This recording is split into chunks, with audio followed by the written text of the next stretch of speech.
Tony Evers has signed an executive order declaring a state of emergency during a lapse in food share benefits during the shutdown.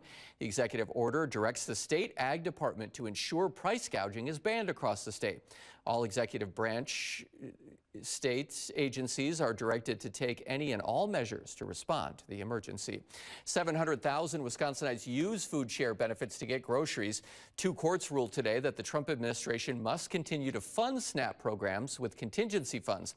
The governor's office says the governor doesn't have the power to appropriate funding with an executive order, saying in part, quote, "I have always promised to do the right thing, and my executive order will ensure all state agencies can do whatever they can within their power to help support kids, families, farmers, seniors, veterans, and so many others across our state, including cracking down on price gouging on everyday things folks need," end quote.